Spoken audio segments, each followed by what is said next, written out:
At family dinner, my new wife's daughter snatched my necklace and said, "Mom says it's from the flea market." Then she broke the clasp as everyone laughed. That night, I canceled her 50K dance academy tuition permanently. The chandeliers above us caught the light like frozen tears. I remember thinking that as I sat at the head of the mahoral dining table, watching my new stepdaughter Olivia twirl her fork through $60 pasta like it was cafeteria spaghetti. The restaurant, Marcello's, because nothing else would do for Catherine's family, hummed with the kind of quiet wealth that doesn't need to announce itself. Crystal stemware, linen napkins pressed into origami swans, a string quartet in the corner playing something I didn't recognize but felt in my chest. This was supposed to be our celebration dinner. 3 weeks married, and Catherine had insisted we needed a proper introduction of our families. Her parents flew in from Connecticut. Her brother Marcus drove down from Boston with his wife. Olivia, home from her second year at Juilliard's pre-college division, had arrived that afternoon with enough luggage for a European tour. My family, they were back in Ohio, working, living, existing in the world I'd clawed my way out of 20 years ago. Catherine reached over and squeezed my hand, her engagement ring catching the light. 3 carats, princess cut. The kind of ring I'd fantasized about buying for someone since I was 16 and working double shifts at the diner. Her smile was warm, genuine. The smile that had made me believe in second chances when we met at that charity auction 18 months ago. "You're quiet, darling," she said softly. "Everything all right?"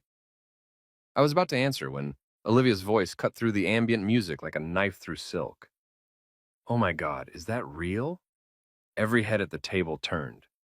Olivia was staring at my neck, at the necklace I'd worn tonight because Catherine had picked out my outfit, had insisted I wear something elegant to match the venue. The necklace sat against my collarbone, a delicate gold chain with a pendant I never took off. Never. "Olivia," Catherine's voice carried a warning note, but her daughter was already leaning across the table, her manicured fingers reaching toward me with the casual entitlement of someone who'd never been told no. "Can I see it? It looks so interesting." Interesting. The word people use when they mean cheap. I should have said no, should have made an excuse, touched the pendant protectively, changed the subject. But Catherine's parents were watching, and Marcus was smirking into his wineglass, and I was so tired of being the outsider at these family gatherings. So tired of feeling like I needed to prove I belonged in Catherine's world. "It's just a necklace," I said quietly, even as my hand moved instinctively to cover it. "Oh, come on," Olivia practically whined, still reaching. "I just want to look. I'm studying design, remember? I appreciate these things." She studied dance, not design, but I didn't correct her. I didn't do anything as she stood up, this tall, willowy girl of 19 with her mother's blonde hair and her father's sharp cheekbones, and walked around to my seat. The restaurant seemed to quiet. Or maybe that was just my imagination, my heart suddenly hammering against my ribs for reasons I couldn't name. "Olivia, sit down," Catherine said, her voice firmer now. But Olivia was already behind me, her fingers at my neck, cool against my skin as she lifted the chain to examine it. I sat frozen, feeling violated in a way I couldn't articulate. This was family. This was supposed to be safe. "Hmm," Olivia said, loud enough for the whole table to hear, loud enough for nearby tables to glance over. "Mom, didn't you say she got this at a flea market?" The world tilted. I heard someone's fork clink against their plate, heard Catherine's sharp intake of breath, felt my face go hot, then cold, then hot again. "I never said that," Catherine said quickly, too quickly, her hand reaching for me across the table. "Olivia, that's completely inappropriate." "You did, Bush, though." Olivia's voice had that particular brand of cruelty that 19-year-olds master without trying, the kind that sounds innocent while cutting to bone. "Last week, when we were shopping, you said something about flea market jewelry and how some people can't tell the difference between real gold and—" The snap was audible. Not loud, not dramatic, just a small, metallic click that might as well have been a gunshot in my ears. The clasp had broken. The chain slithered through Olivia's fingers and hit the floor with a sound like breaking glass. For a moment, no one moved. Then Marcus laughed. Just a short bark of amusement that he tried to cover with a cough, but I heard it. Catherine's mother, Diane, with her pearls and her junior league presidency, pressed her napkin to her mouth, but her eyes were dancing, Even Catherine's father, Richard, who'd been decent to me until now, had this look on his face. Not quite laughter, something worse. Pity mixed with embarrassment, like I was a rescued dog who'd just wet the carpet. Oh my God, Olivia said, her hand over her mouth. But she was smiling. I could hear it in her voice. Oh my God, I'm so sorry. I didn't mean to. It must have been already broken? Mom, it was already broken, right? I bent down slowly and picked up my necklace from the restaurant floor where someone's shoe had already left a scuff mark on the chain. The pendant, small gold, unremarkable to anyone who didn't know its history, sat in my palm like a piece of shrapnel. It's fine, I heard myself say. My voice sounded far away, hollow. It's just jewelry. But it wasn't. God, it wasn't. Let me replace it, Catherine said immediately, her face pale, her hand gripping mine across the table. We'll go to Tiffany's tomorrow. Cartier, wherever you want. Something beautiful, something... It's fine, I repeated. The dinner continued. Somehow it continued. Plates were cleared, dessert was ordered, wine was poured. Conversation flowed around me like water around a stone, and I sat there holding a broken necklace in my closed fist under the table, smiling when someone spoke to me, nodding at appropriate intervals, dying inside with such quiet precision that no one seemed to notice, except Catherine. She noticed. She kept touching my arm, leaning close, whispering apologies that meant nothing because they couldn't undo what had happened, couldn't undo the laughter, couldn't undo her daughter's casual cruelty or the fact that she'd apparently discussed my jewelry, discussed me with her daughter, in terms that reduced everything I owned to flea market trash. When the check came, $1,847.32 for 7 people, Catherine's father paid, waving off my attempt to contribute with the kind of dismissiveness that made my chest tight. Save your money, dear, he said, not unkindly. I know teaching doesn't pay much these days. I taught classical literature at a private university. I had a PhD. I'd published 2 books. But to Richard, I was the help with delusions of adequacy. In the car ride home, Catherine's Tesla, because of course it was, she tried again. I never said that, she insisted, one hand on the wheel, the other reaching for my knee. About the flea market. I don't know where she got that idea. You know how Olivia is. She exaggerates, she dramatizes, she's an artist. She's a brat, I thought, but didn't say. It's fine, I said for the 3rd or maybe 30th time that night. It's not fine, I can see you're upset. Let me make this right. How? The word came out sharper than I intended. How are you going to make it right, Catherine? Buy me a new necklace? Ground your adult daughter? Turn back time so I don't have to remember the sound of your brother laughing while your mother covered her mouth like I was entertainment? Silence filled the car, thick and uncomfortable. They weren't laughing at you, Catherine said finally, quietly. They were just surprised, awkward. You're being sensitive. Sensitive, that word. The one people use when they want you to doubt your own reality, to question whether your pain is legitimate or if you're just overreacting, just being difficult, just being too much. I turned to look at her, this woman I'd married 3 weeks ago, this woman I'd believed loved me enough to choose me over her family's subtle disapproval. In the dashboard light, her profile was perfect. Classical beauty, expensive skincare, the kind of elegant bone structure that photographs well at charity galas. What was the necklace worth? She asked, still trying. Maybe I can find something similar. Or we could get it repaired. $22. I'd said. She glanced at me confused. What? $22. That's what it cost, what I paid for it, what it was worth in any objective monetary sense. I looked down at my closed fist, still holding the broken pieces. So in that regard, your daughter was right. It was cheap. Flea market quality, not worth crying over. Then why? Because, I interrupted, my voice steady now, cold in a way that made her grip the steering wheel tighter. It was my mother's. Because she bought it for herself with the first money she earned after my father died. Because she wore it every single day for 16 years while she worked 3 jobs to keep me fed and housed and educated. Because when she died last year, when she died alone in that hospital because I was across the country at a conference, because I prioritized my career over visiting her one last time. It was the only thing she asked them to save for me. The car swerved slightly. Catherine corrected, her breath catching. She asked for me, I continued, the words pouring out now like poison I'd been storing. Did I tell you that? The nurse told me later.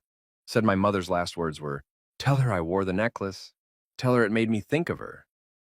And I wasn't there. I was giving a keynote address on the symbolism of jewelry in Victorian literature, and my mother was dying with a $22 necklace around her neck, thinking of me. "Oh my God," Catherine whispered. "You never told me." "You never asked." We pulled into the driveway of our house. Her house, really, the one she'd owned before we met. The one I'd moved into like a hermit crab taking up residence in someone else's shell. The Tesla's engine went silent. Neither of us moved. "I didn't know," Catherine said finally. "About your mother, about what it meant. If I had known, you would have what? Told Olivia to be careful? Warned your family not to laugh? Or would you have just suggested I not wear it to family dinners because it doesn't match the aesthetic? That's not fair." "No," I agreed, "it's not." I opened the car door and stepped out into the cool September night. Above us, stars I couldn't see because of city light pollution. Around us, houses worth millions containing people who'd never understand why a $22 necklace could mean more than everything they owned combined. Catherine followed me inside, still apologizing, still trying to fix what couldn't be fixed with money or intentions. I let her talk while I climbed the stairs to our bedroom, her bedroom, the one I'd been slowly filling with my things, trying to make it feel like home. In the bathroom, I finally opened my hand and looked at the broken necklace properly, and the clasp was beyond repair. Sheared clean through, the tiny mechanism that had held it together for years finally giving up under Olivia's careless fingers. The chain was scuffed. The pendant, a simple gold circle with my mother's initials engraved on the back, looked dull under the vanity lights. I could get it repaired. I could get a new chain, a better clasp, restore it to wearing condition. But it wouldn't be the same. It would be the necklace my mother wore, broken and remade, a ship of Theseus experiment in grief jewelry. Not quite the thing she touched. Not quite the thing she chose. I set it on the counter carefully and looked at myself in the mirror. 42 years old, PhD, published author, tenured professor, recently married to a woman I'd believed was my partner, my equal, my second chance at building a family after years alone. And under all that, a girl whose mother died thinking about a $22 necklace. A girl who'd spent her whole childhood being told she'd never amount to anything, that she was reaching above her station, that marrying up was something to achieve, not something to be. Catherine appeared in the doorway behind me, her reflection uncertain in the mirror. "Come to bed," she said softly. "We'll figure this out in the morning. Olivia will apologize. I'll make sure of it." I didn't answer. "Please don't be like this," Catherine continued. "I know tonight was awful. I know my family can be difficult, but they'll come around. They just need time to get to know you. And Olivia, she's young. She doesn't think before she acts, but she's not malicious." I turned to face her. "What did you tell her about me?" "What?" "My jewelry, my clothes, my background. What did you tell your daughter about me that made her think it was acceptable to grab something off my body and inspect it like she was appraising garage sale merchandise?" Catherine's face shifted through several expressions before settling on defensive. "I may have mentioned that you came from humble beginnings, that you were self-made. I thought it was admirable. I thought—" "You thought what? That she'd be impressed by the poor girl made good story? That she'd pat me on the head and congratulate me for not being born with money? That's not what I meant." "What did you mean?" She was quiet for a long moment. "Then, my family has certain expectations, certain standards. I thought if I explained where you came from, they'd be more understanding of differences." "Differences," I repeated flatly. "In taste, in presentation, in class," I finished for her. "You mean class? You mean you warned your family that I was poor, that I might not know which fork to use, or how to discuss summer homes in the Hamptons, or appreciate the difference between Cartier and costume jewelry? You're twisting my words. Am I?" We stared at each other across the travertine tile of her bathroom, and I saw it then, the thing I'd been choosing not to see for 18 months. The slight condescension in her eyes, the patience one shows a promising student or a rescue dog learning tricks. She loved me, yes, but she also saw me as a project, a rough diamond to be polished, a fixer-upper. "I'm going to the guest room," I said. "Don't be ridiculous. This is your home, our home." "Is it?" I walked past her. taking my phone and the broken necklace with me. The guest room was at the end of the hall, the room Catherine had suggested we turn into my study, though we hadn't gotten around to it yet. Still decorated in impersonal beige, still feeling like a hotel, still not mine. I sat on the edge of the bed and finally let myself feel it. The humiliation, the anger, the grief that had been waiting behind my sternum all night, patient as a predator. My mother had died wearing that necklace, had died thinking of me, and I'd let someone's spoiled child break it while a table full of wealthy strangers laughed. My phone buzzed. Catherine, please come back to bed. I love you. This is fixable. I didn't respond. Another buzz. Olivia didn't mean anything by it. You know how she is. I knew exactly how she was. Had known since meeting her at the engagement party when she'd looked me up and down and asked her mother, really, when she thought I was out of earshot. Had known at the wedding when she'd barely touched me during the ceremony kiss photo, like poverty might be contagious. Third buzz. Don't let one bad night ruin what we have. But it wasn't one bad night, was it? It was every dinner with her family, where I'd felt like an anthropologist observing a foreign culture. Every country club brunch where women in Lily Pulitzer had smiled tightly when I mentioned my research. Every charity gala where Catherine had to explain what I did, always with that slightly apologetic tone, like my career was a quirky hobby rather than my life's work.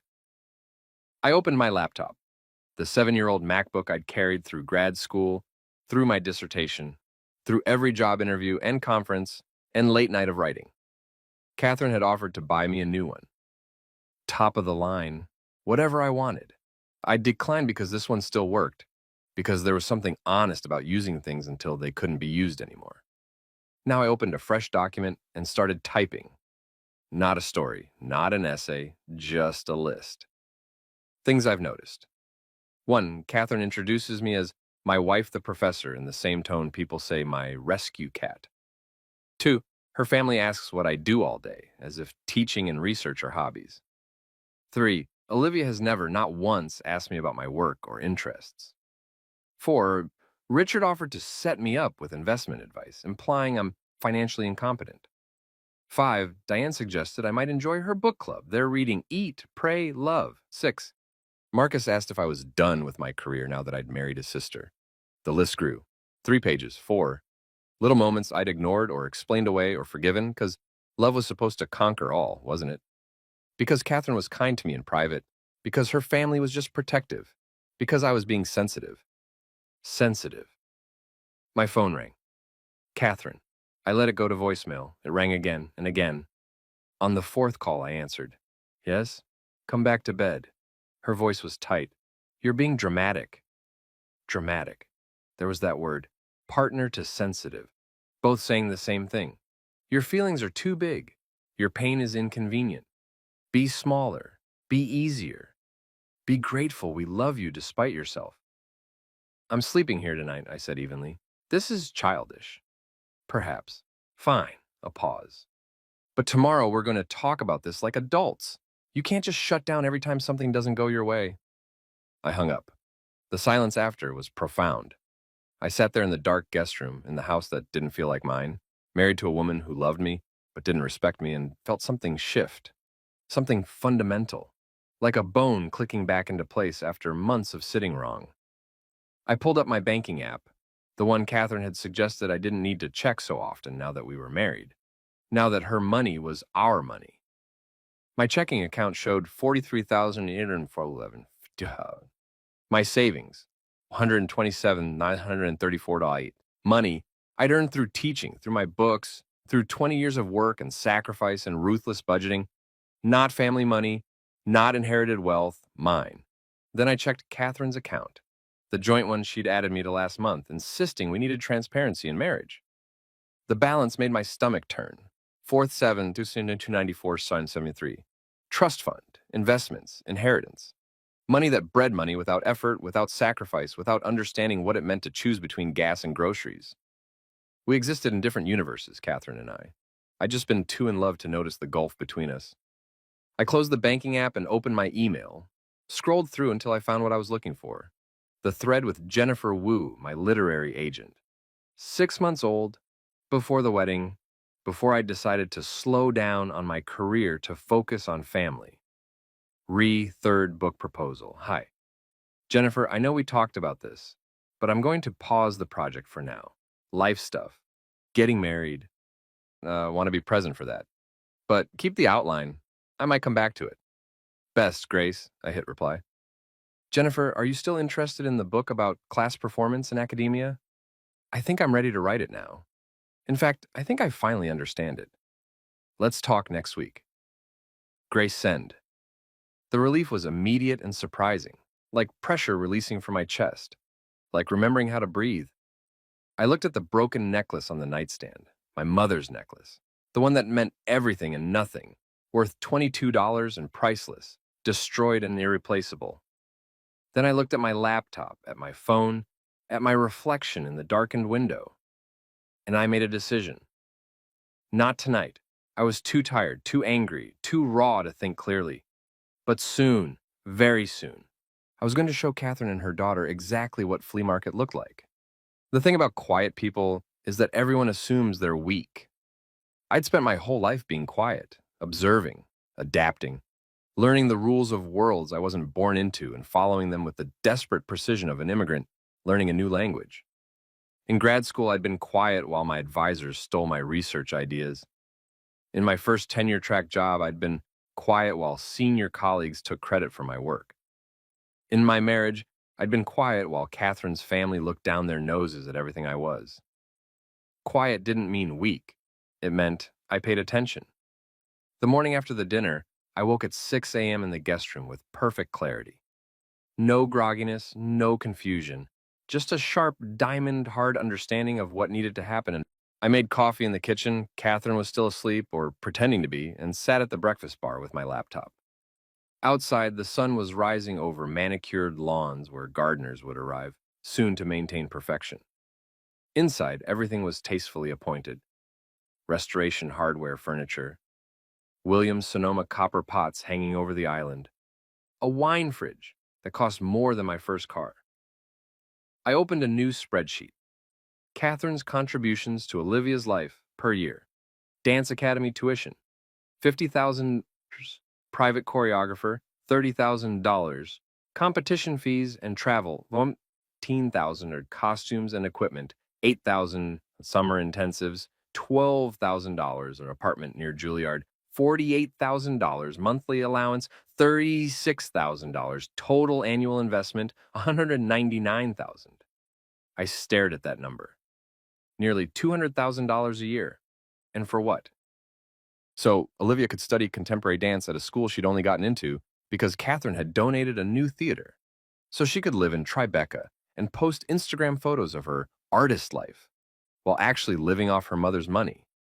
So she could learn to break other people's priceless things and laugh about it. But the Dance Academy was the key. Catherine mentioned it constantly, how Olivia had been accepted to the elite Marina Collective postgraduate program in Milan. How it was a once-in-a-lifetime opportunity. How the $50,000 tuition was worth every penny for Olivia's artistic development. The program started in January, 11 weeks away. Catherine had just paid the deposit last month, $10,000 non-refundable. I pulled up the Academy's website, read the refund policy, studied the contract Catherine had signed electronically, the one I had access to through our shared password manager. Cancellations made more than 90 days before program start, $90 refund. Cancellations made 90 days before, $50 refund. Cancellations made 30 under 60 days before, 20% refund. Cancellations made less than 30 days before, no refund. It was November 10th. The program started January 15th, 66 days, right in the middle window. I did the math. If I canceled now, Catherine would lose $25,000. The program wouldn't refund the rest. Olivia would lose her spot. The Marina Collective only accepted 15 students per year. The waiting list was 200 deep. There were no second chances. My finger hovered over the trackpad. This was it. The nuclear option. The thing I couldn't undo. I thought about my mother's necklace, sitting in pieces upstairs. About the laughter at dinner. About 19 years of Olivia being spoiled and enabled and taught that consequences were for other people. About Catherine telling her family I came from humble beginnings like it was a diagnosis. I thought about what my mother would say. She'd never been quiet. She'd been a fighter, scrappy and fierce and uncompromising. She'd taught me that dignity mattered more than comfort, that you fought for what was yours, that being kind didn't mean being a doormat. What would she tell me to do? I knew, I'd always known. I clicked into the Academy portal using Catherine's login, found the enrollment page, found the cancellation button, and then I stopped. Because this wasn't about revenge. Not really. And this was about teaching a lesson that no one had ever bothered to teach Olivia. Actions have consequences. Cruelty has costs. You don't get to break people's treasured things and laugh it off because mommy will buy them a new one. But I also knew that if I did this, if I went through with it, it wouldn't just be Olivia who paid the price. Catherine would be devastated. Our marriage might not survive. I'd become the villain in their family story, the gold digger who showed her true colors the moment someone offended her. So I made a different choice. I closed the laptop and went upstairs.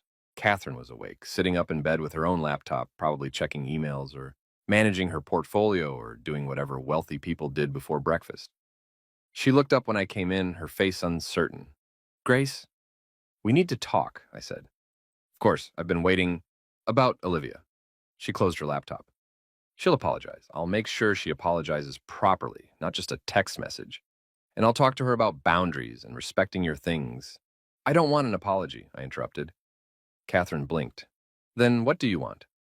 I sat down on the edge of the bed, careful to maintain distance. "I want you to understand something. That necklace, it was the only physical thing I had left of my mother.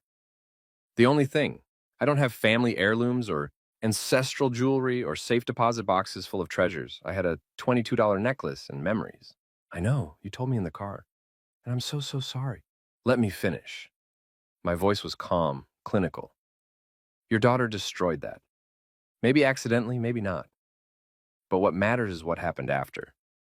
The laughter, the looks, the way your mother smiled into her napkin and your brother couldn't meet my eyes. The way no one said, 'Olivia, that was incredibly rude,' or 'let's take a moment to recognize what just happened.'"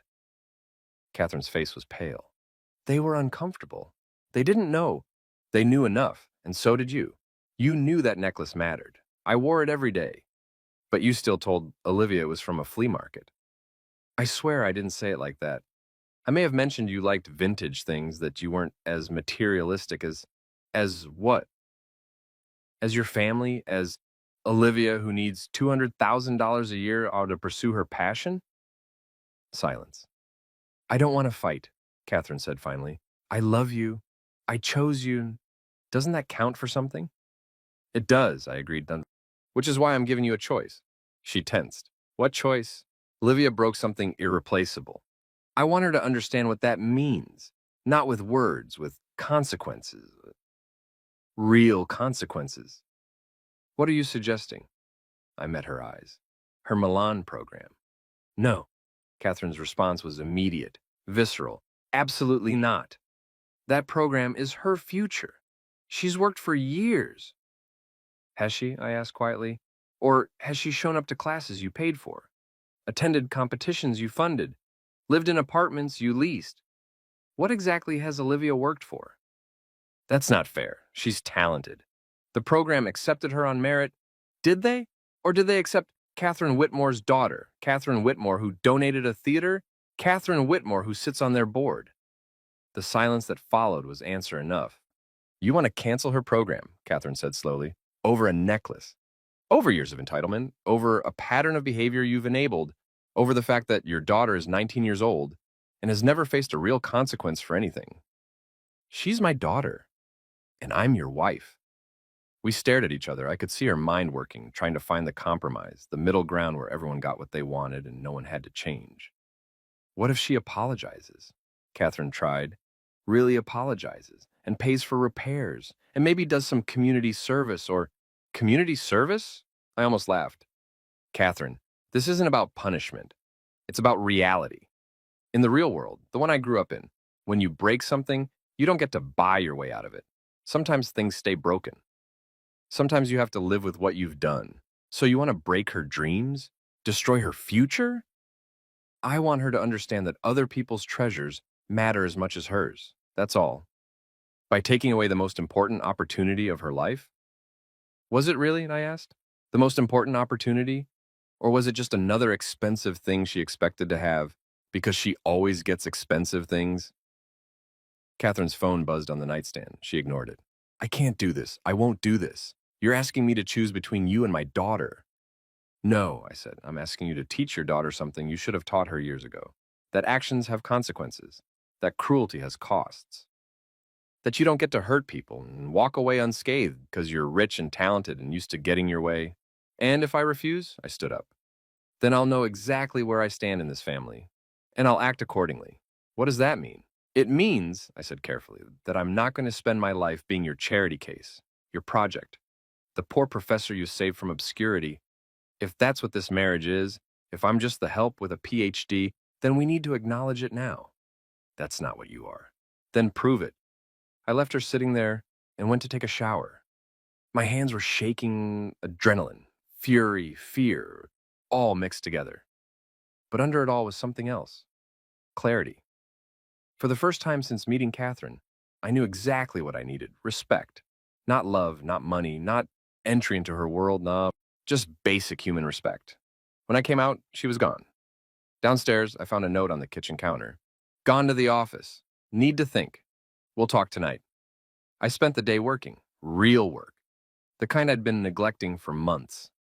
I outlined 3 chapters of my book on class performance, answered emails from colleagues, prepared my lectures for next week, did all the things I'd been putting on hold to play house with Catherine's family.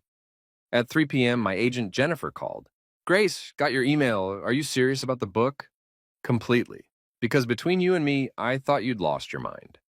Getting married, putting your career on pause. Not that there's anything wrong with that, but you're in your prime. 2 successful books, 10 years speaking fees. Why slow down? I made a mistake, I said simply. When we all do.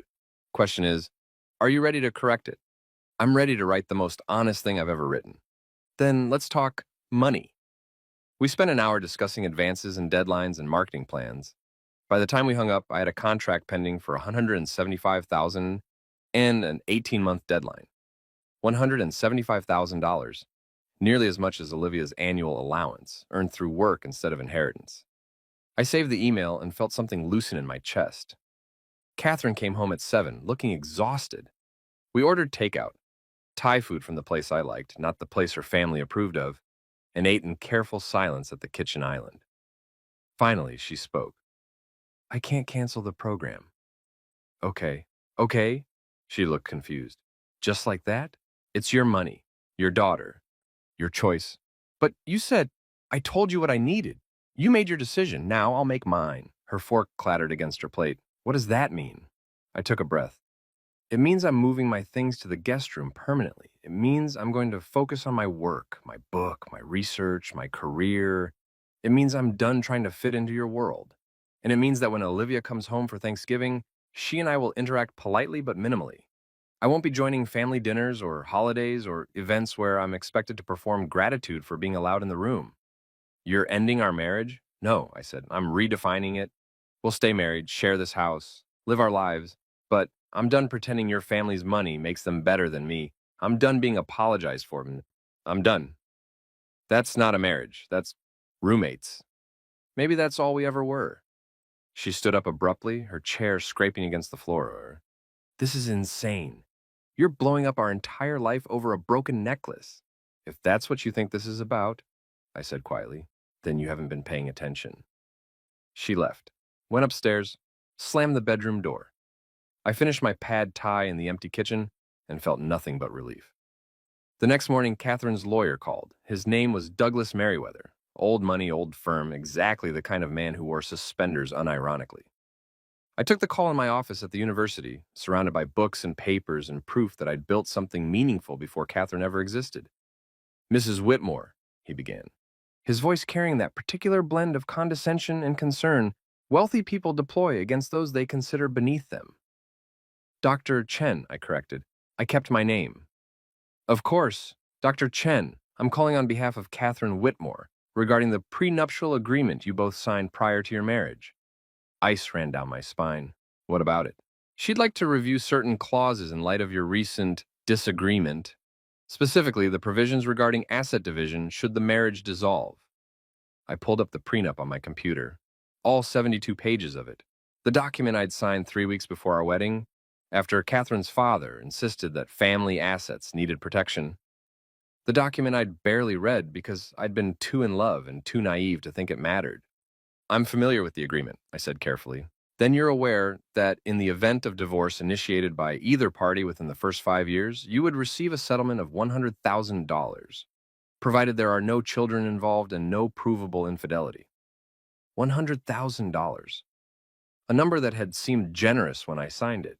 Enough to live on for a year, enough to ease the transition. Now it seemed like exactly what it was. Shut up money. Go away money. The price tag on my dignity. I'm aware, I said. Catherine wanted me to remind you of these terms, and to communicate that while she values your marriage and hopes to work through your current difficulties, she's prepared to exercise her legal rights if you continue on your current path. My current path of what? Living in the guest room? Focusing on my career? Not joining family dinners? Of refusing to be a proper spouse, Douglas said smoothly. The prenup includes a good faith clause, Dr. Chen. Both parties must make reasonable efforts to maintain the marriage. Catherine feels your recent behavior, moving out of the master bedroom, withdrawing from family obligations, and making ultimatums about her daughter's education, constitutes a violation of that clause. I see. Do you? His tone sharpened. Because if Catherine chooses to proceed with divorce on grounds of abandonment or failure to fulfill marital obligations, that $100,000 settlement could be reduced significantly, even eliminated entirely. There it was, the threat. Behave or be discarded with nothing. My mother's voice echoed in my head. Baby, when someone shows you who they are, believe them. Thank you for clarifying Catherine's position, I said. Please tell her I understand perfectly. Then I'll speak to my own attorney. Have a good day, Mr. Merriweather. I hung up before he could respond. My hands were shaking. Not from fear, from rage. Pure, clean, focused rage. Catherine had threatened me. Had called her lawyer to threaten me. Had decided that instead of listening, instead of trying to understand, instead of choosing her wife over her spoiled daughter, she'd go straight to financial blackmail. $100,000 or nothing. Take it and go quietly, or fight and lose. I called Jennifer back. Quick question, I said when she answered. That book advance, how fast can you get the contract finalized? If you're motivated, 2 weeks. I'm motivated. Also, I need the name of the best divorce attorney you know. Someone who specializes in cases where one party has significantly more money than the other. A pause. Oh, Grace. Yeah, I know someone. Miriam Glass. She's expensive but worth it. Eats prenups for breakfast. Perfect. Are you sure about this? I thought about my mother's necklace, about Olivia's laugh, about Catherine's lawyer threatening me in his Princeton-educated, suspender-wearing voice, about 20 years of fighting to be taken seriously in spaces that didn't want me. I've never been more sure of anything, I said. By the end of the day, I had a consultation scheduled with Miriam Glass for Monday morning and a book contract pending signature. I also had 3 texts from Catherine, each progressively more desperate. We need to talk. Please don't do anything rash. I love you. We can fix this. I didn't respond to any of them. Instead, I went home, because it was still technically home, even though it felt like occupied territory, and found Catherine waiting in the living room. You called a divorce attorney, she said. Not a question. Well, you called yours first. That was just, I was angry. I wasn't serious. Were you serious about the prenup violations? I asked. About reducing my settlement? About punishing me for not being a proper spouse? She had the grace to look ashamed. Douglas went too far. I didn't tell him to say those things, but you did tell him to call. You did tell him to threaten me. I was trying to make you understand. I understand perfectly, I interrupted. You understand that love, in your world, comes with conditions, that support has price tags, that I'm only valuable as long as I play my role correctly. That's not true, isn't it? Because from where I'm standing, the moment I pushed back, the moment I asked for basic respect, you went straight to your lawyer. Not to therapy, not to actual conversation, to your lawyer. She crumpled onto the couch, head in her hands. I don't know how to fix this. You can't, I said simply. Not anymore. Because of Olivia? Because I won't punish my daughter to satisfy your revenge fantasy? Because you think this is a revenge fantasy, I replied. Because even now, after everything, you can't see that this isn't about the necklace or Milan or any single incident. It's about what all those incidents reveal. Your family looks down on me. Your daughter treats me like an obstacle. And you love me maybe, but you don't respect me. I do respect you. You really don't. I sat down across from her. Respect means believing someone when they tell you they're hurt. It means defending them to your family. It means not apologizing for their existence, or background, or the fact that they're not from money. You've done none of those things. I've tried, you've tried to smooth things over, to make everyone comfortable, to keep the peace. But you've never once chosen me over your family's comfort. And you never will. Silence stretched between us. Outside, the sun was setting, painting the living room in shades of gold and amber. Beautiful, empty. So what now? Catherine asked finally. Now I move forward. I sign my book contract. I meet with my attorney. I build a life that doesn't require me to apologize for existing. And us? There is no us. I said, there's you in your world and me in mine, and we've been pretending those worlds intersect when they never really did. I don't want a divorce.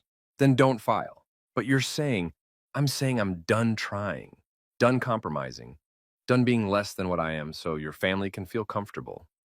If you want to stay married, we'll stay married. But it'll be on my terms, not your father's or your lawyer's or your daughter's.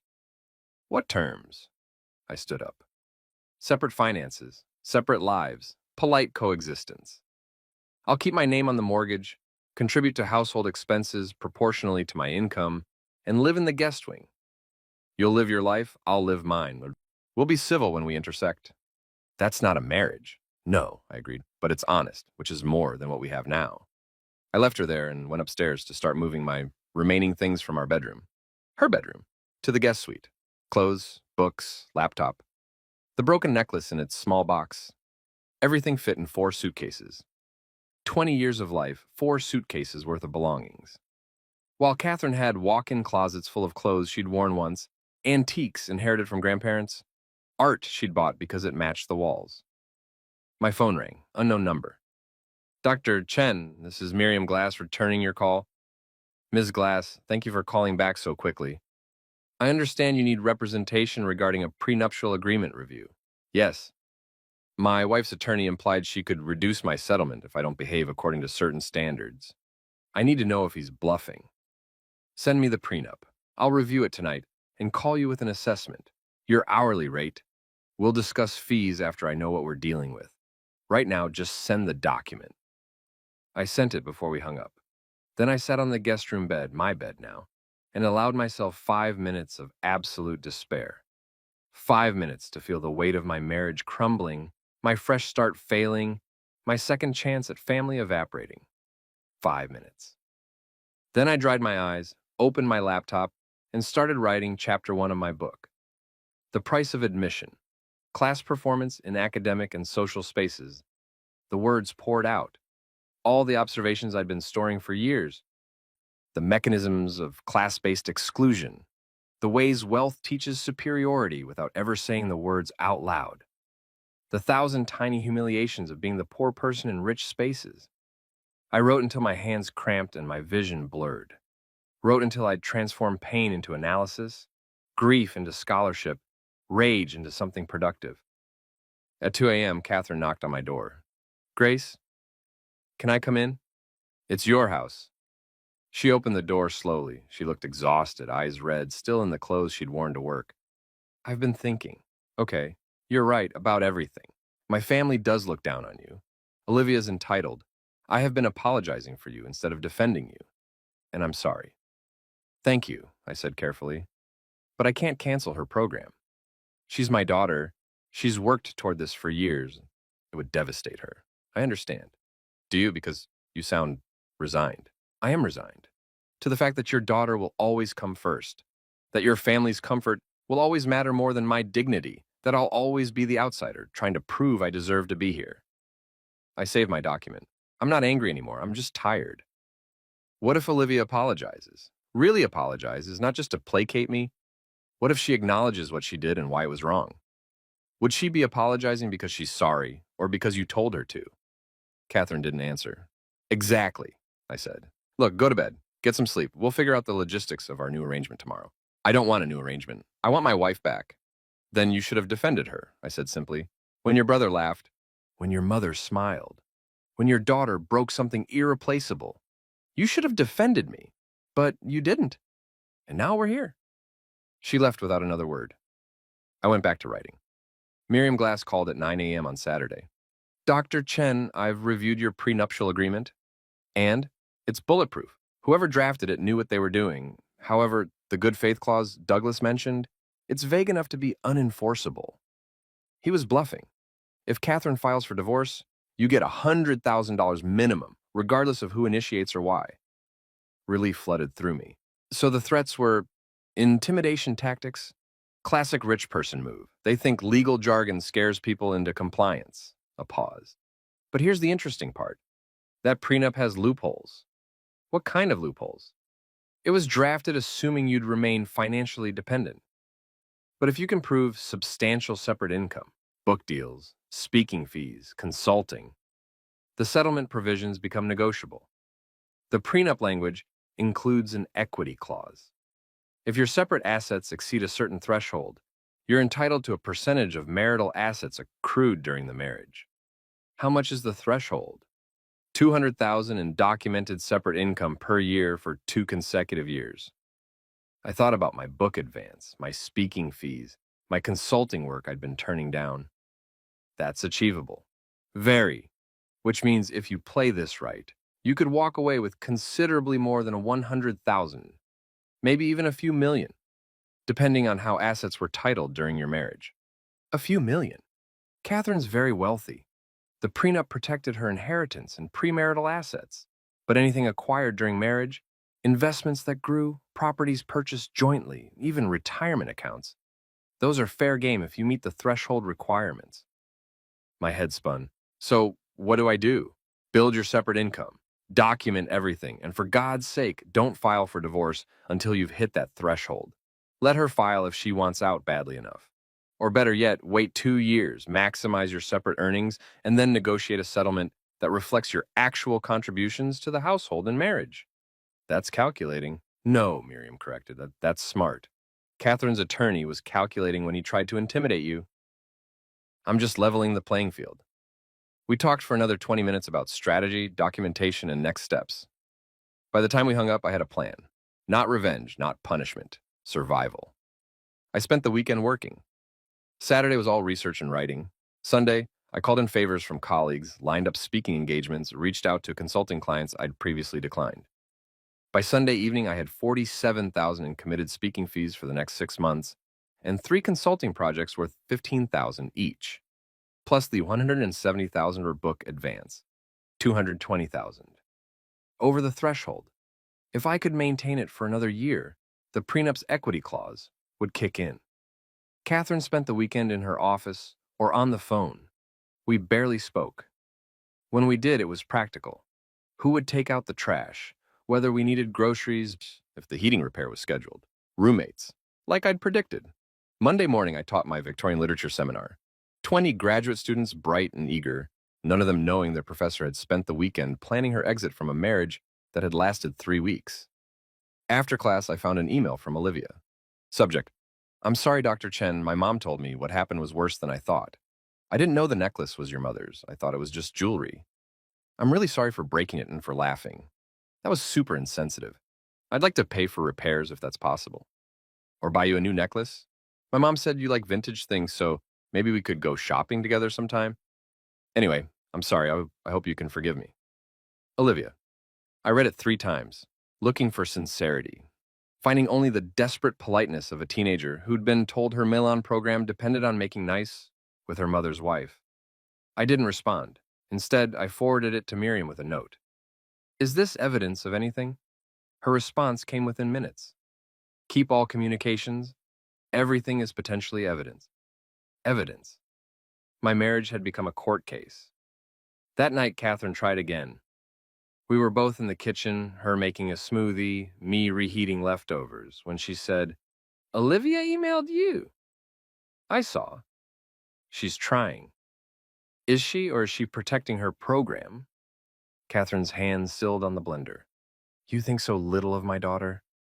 I think your daughter has been taught that money fixes everything, that apologies are just words you say to get what you want, and the consequences are for other people. That's not fair. Neither was breaking my mother's necklace.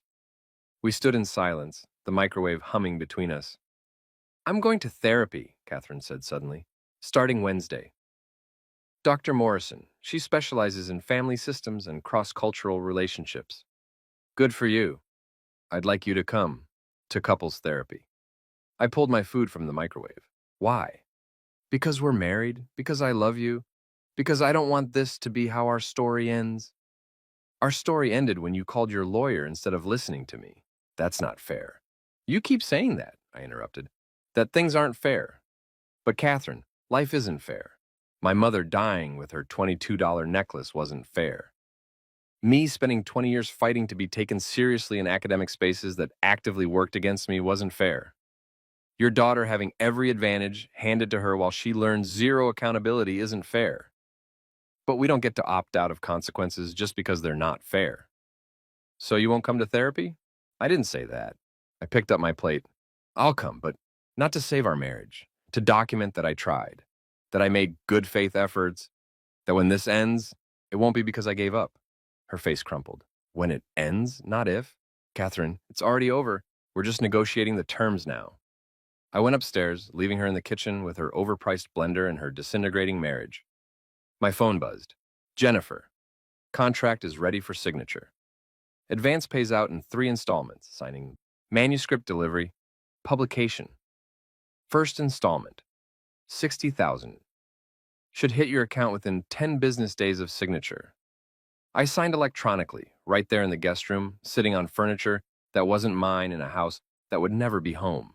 $60,000. More money than I'd ever seen at once. Earned by me. Owed to no one. I emailed my bank to set up a new account. Separate from Catherine. Separate from our joint finances. Mine. Then I opened my manuscript and kept writing. The therapy sessions were exactly what I expected. Dr. Morrison had a tasteful office in the nice part of town, the kind of place where you sat on distressed leather furniture and drank tea from handmade mugs while discussing your feelings. She was probably 60, elegantly gray, wearing the kind of effortlessly expensive clothes that rich people pretend are just something I threw on. Catherine loved her immediately. I saw her for what she was. Another person in Catherine's world, another voice that would ultimately validate Catherine's perspective, because that's how systems work. The person with money and power is always right, but I played along, showed up on time, answered questions thoughtfully, demonstrated that I was trying. Dr. Morrison liked to start sessions with a check-in. How are each of you feeling about the relationship this week? She asked in our third session. Better, Catherine said immediately. Grace and I have been communicating more, having dinner together twice a week. Small steps, but progress. Dr. Morrison nodded encouragingly and turned to me. Grace, I'm feeling clear, I said, about what I need and what I'm willing to accept. And what do you need? Respect, autonomy, the freedom to exist in this marriage without constantly apologizing for not being wealthy. No one's asking you to apologize, Catherine started. Your daughter did, I interrupted. When she assumed my necklace was cheap because I'm not for money, your brother did when he laughed. Your parents do every time they talk about helping me as if I'm a charity project. And you do every time you introduce me in a way that diminishes my accomplishments. Can you give an example? Dr. Morrison asked.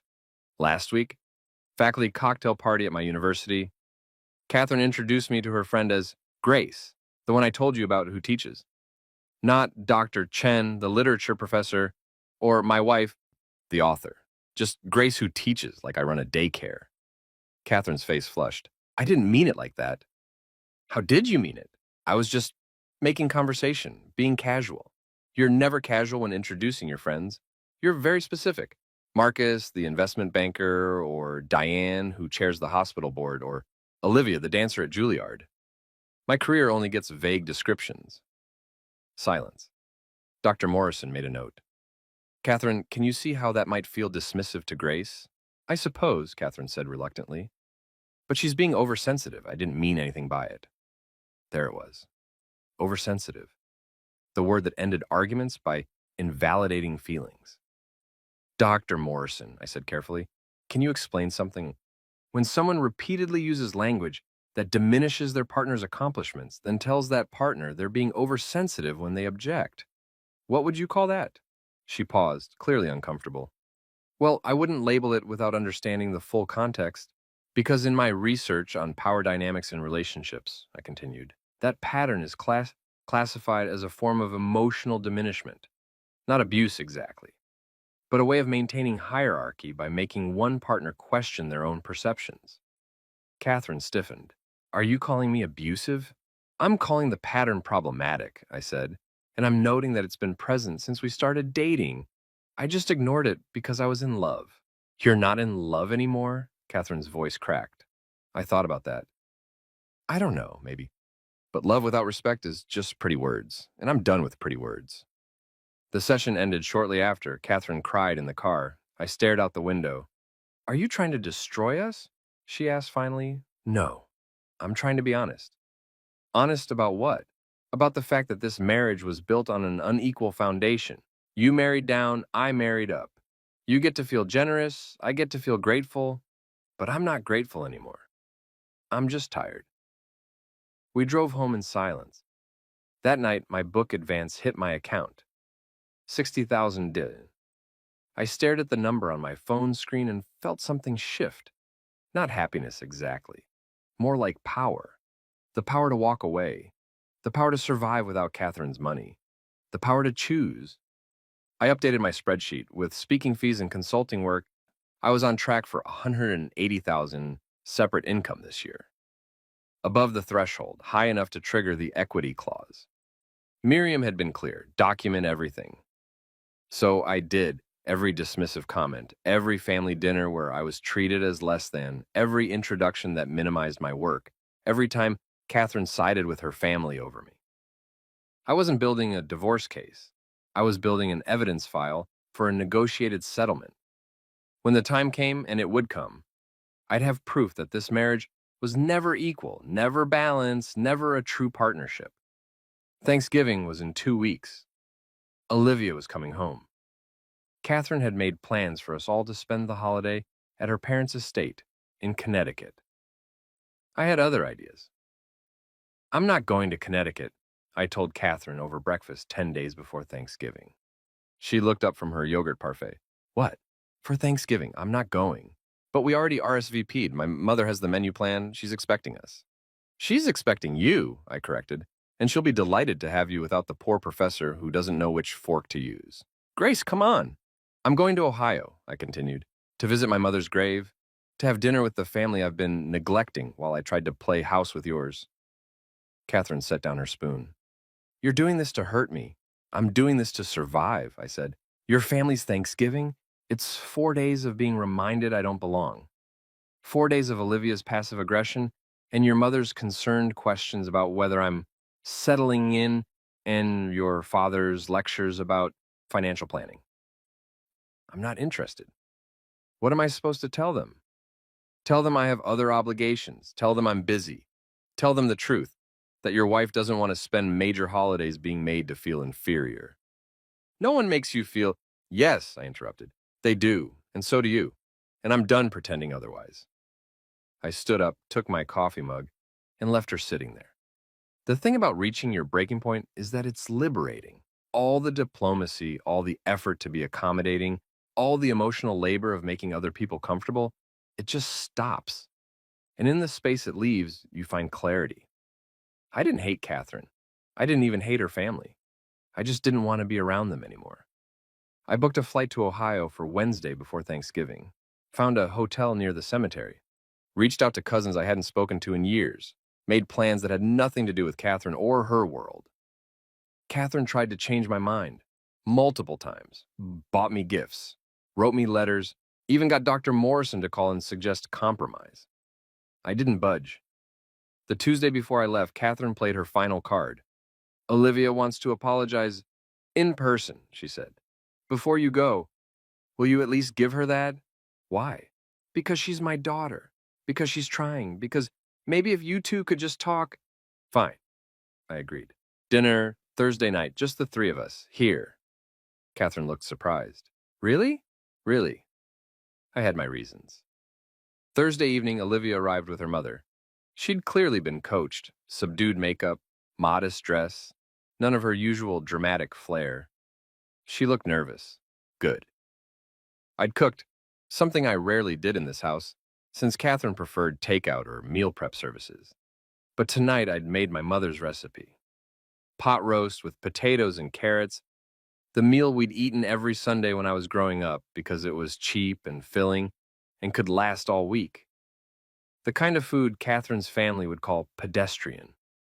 We sat at the dining room table, the expensive one, the one that usually hosted Catherine's business dinners. I'd said it simply. No fancy placemats or chargers, just plates and forks. This smells amazing, Olivia said, trying. Thank you. We ate in uncomfortable silence for a few minutes. Then Olivia set down her fork. Dr. Chen, Grace, I wanted to say I'm really sorry about the necklace. I was careless and cruel, and I didn't think about what it might mean to you. I nodded. Okay.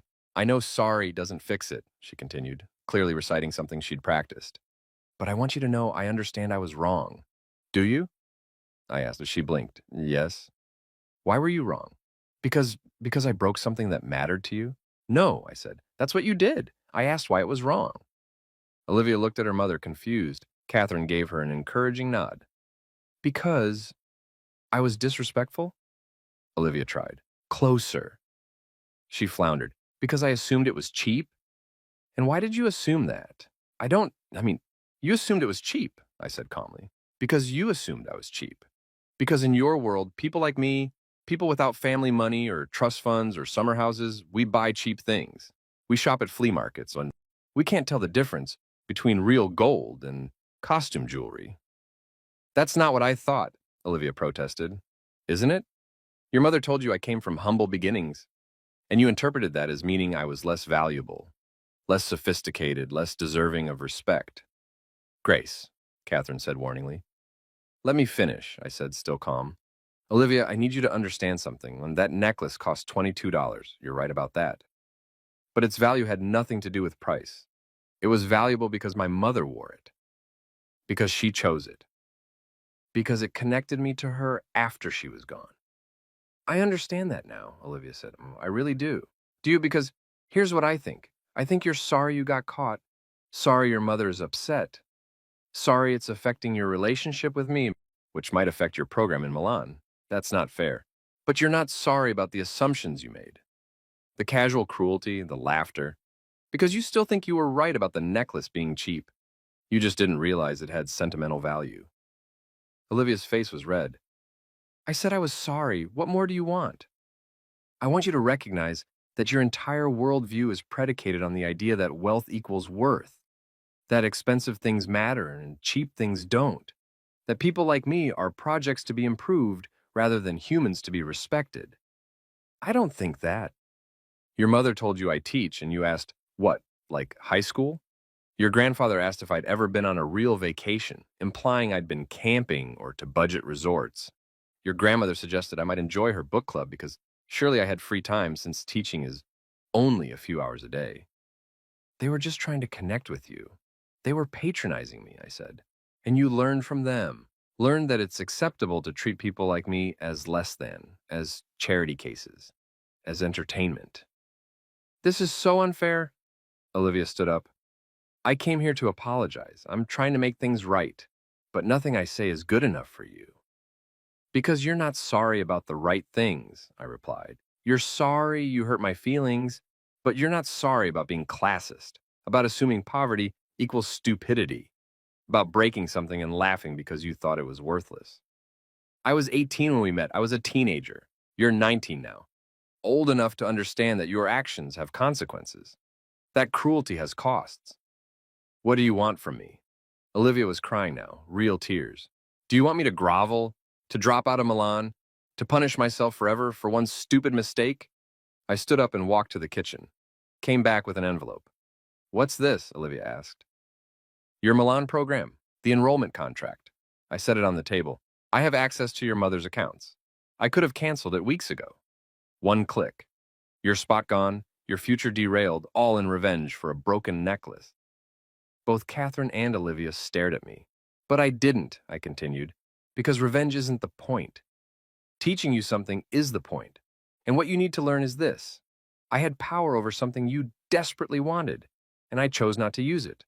Not because I'm noble or forgiving, but because using it would make me like you. Careless with things that matter to other people, cruel without considering consequences. Grace, Catherine started, that necklace was everything to me, I said, looking at Olivia. The way your dance career is everything to you. And you broke it without thinking, without asking, without caring. So now you know what it feels like to have something precious hanging in the balance, to wait for someone else to decide your fate. You're saying you won't cancel it? Olivia whispered. I'm saying I never intended to. But you didn't know that. You've spent 2 weeks terrified that I might. And in that terror, maybe you learned something about respecting other people's treasures. I picked up my plate and left them sitting there. From the kitchen, I heard Olivia crying, heard Catherine comforting her, heard them whispering about me, about how unreasonable I was being, about how I'd manipulated the situation. Let them think what they wanted. I'd made my point. I flew to Ohio the next morning. Catherine drove me to the airport in silence. At departure, she grabbed my hand before I could get out. I don't know who you are anymore, she said. I'm exactly who I've always been, I replied. You just thought I'd be smaller. That's not true, isn't it? You fell in love with the idea of me, the self-made professor, the tragic backstory, the woman who'd be so grateful for your world that she'd never question her place in it. Stop. But I did question it. And when I started standing up for myself, you couldn't handle it. Because you don't want an equal partner. You want a project, someone to save.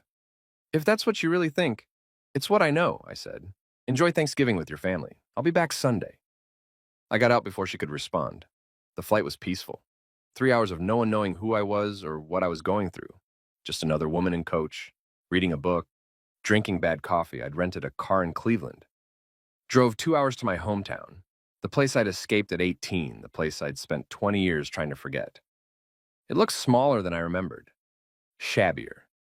The diner where I'd worked was closed, windows boarded up. The high school had a new coat of paint. The library where I'd spent every afternoon hiding from home looked exactly the same. I checked into my hotel, a Holiday Inn Express, because some habits die hard, and sat on the generic bed in my generic room, feeling more at home than I had in months. The next morning was Thanksgiving. I drove to the cemetery at dawn before other visitors arrived. Found my mother's grave, modest stone, simple inscription, no money for anything fancy, Margaret Chen. 1958-2024, beloved mother. I'd paid for the stone, paid for the burial, paid for everything because my mother died without life insurance, without savings, without anything except a $22 necklace and a daughter who'd spent 20 years proving she'd escaped. Hi, Mom. Dance, I said, sitting down on the cold November ground. The grass was brown, the sky was gray. It was perfect. I told her everything. About Catherine, about the marriage, about Olivia and the necklace and the laughter and the lawyer's threats. About the book I was writing, about the money I was making, about how I was building an exit strategy from a life I'd thought I wanted. You'd like Miriam, I said, my lawyer. She's scary, you'd approve. The wind picked up, scattering leaves across the cemetery. I thought marrying Catherine meant I'd made it, I continued. Thought love could bridge the gap between her world and mine. But it can't. She'll always be slumming and I'll always be reaching. There's no middle ground when you start that far apart. A crow landed on a nearby headstone, watching me. I'm going to leave her, I said. Not now, not yet, but soon. Once I hit the income threshold, once I have enough leverage to negotiate a real settlement, once I can walk away without it feeling like failure. The crow cawed and flew away. I wish you were here, I whispered. Wish you could tell me I'm doing the right thing. And wish you could wear your necklace one more time and let me see it around your neck where it belongs. But she was gone. The necklace was broken. And I was sitting in a cemetery on Thanksgiving talking to a gravestone because I had nowhere else to go. I cried, finally. The tears I'd been holding since that dinner at Marcello's. The grief I'd been converting into anger, anger into strategy, strategy into survival. I cried for my mother, For my marriage. For the girl I'd been and the woman I'd become. For all the things I'd sacrificed to be successful and all the success that couldn't buy me peace. Then I dried my eyes, kissed the headstone, and went to have Thanksgiving dinner with cousins I barely remembered. The dinner was at my cousin Janet's house, a small ranch in the suburbs, decorated with kids' artwork and photos of graduations and weddings. Her husband Steve was a mechanic. Her 3 kids ranged from 8 to 15. The house smelled like turkey and chaos and home. Grace, oh my God, you're so fancy. Janet hugged me tight when I arrived. Look at you with your PhD and your big city life. Not that fancy, I said. Are you kidding? You're like our family celebrity. My mom tells everyone about you. My niece, the professor. You made it out. Made it out. As if our hometown was a prison and I was the one who'd escaped while everyone else served life sentences. But Janet said it with pride, not resentment. And her kids, my second cousins, children I'd never met, looked at me like I was someone special. Do you live in a mansion? The youngest asked. Aunt Grace, give it a rest, Janet laughed. She probably lives in a cute apartment with lots of books. Actually, I said, I'm currently in a mansion, but it's not mine, it's my wife's. You're married, Janet squealed. Mom didn't tell me. When? Who is she? Tell me everything. So I did, edited version. Catherine was successful. We met at a charity event, got married in September, left out the parts about broken necklaces and threatened prenups and therapy sessions. Is she here, your wife? No, she's with her family in Connecticut. Janet's face fell. Oh, I'm sorry. If I'd known you were coming alone, I would have. It's fine, I said quickly. I wanted to be here, with family. And I meant it. This was family. Messy and loud and imperfect, but real. No performance, no judgment. Just people who knew where I came from and were proud I'd done something different. We ate too much, laughed too hard, played board games with the kids, watched football while the men debated plays I didn't understand. Janet and I did dishes together, just like we had as teenagers, talking about nothing and everything. Are you happy? She asked while scrubbing a roasting pan. I thought about it. I don't know. That's not good. No, I agreed. No, it's not. Is it her, Catherine? It's everything. I thought marrying her meant I'd arrived, that I'd proved I belonged in those spaces. But I don't belong. I'm just visiting, playing a role, and I'm tired of it. Janet dried her hands and turned to face me. Then why stay? Because I signed a prenup that says if I leave in the first 5 years, I get almost nothing. Because I'm trying to hit an income threshold that'll give me leverage. Because you're planning your exit like it's a business deal, Janet finished. Grace, that's not a marriage. That's a hostage situation. I laughed, bitter. Maybe. Do you love her? I thought I did. Now I think I loved what she represented. Success, security, belonging. But the actual person? I don't know anymore. Then leave. It's not that simple. It is that simple, Janet interrupted. You don't need her money. You never did. You're brilliant and educated and capable. You could leave tomorrow and be fine. The only thing keeping you there is this idea that you need to win some financial victory before you go. But Grace, at what cost? You're miserable. I can see it. I'm being strategic. You're being stubborn. There's a difference. We finished the dishes in silence. She was right, of course. I was staying because I wanted to win, wanted to prove something, wanted to walk away with enough money to feel like I hadn't lost everything. But in the process, I was losing myself. That night, back at my hotel, Catherine called. How was your day? She asked, tentative. Good. Really good. You? Fine. Family, the usual. A pause. I miss you. Catherine, I know we're not in a good place. I know I've failed you in a lot of ways, but I do love you. I want to fix this. Some things can't be fixed. I won't believe that. Then you're delusional, I said, not unkindly.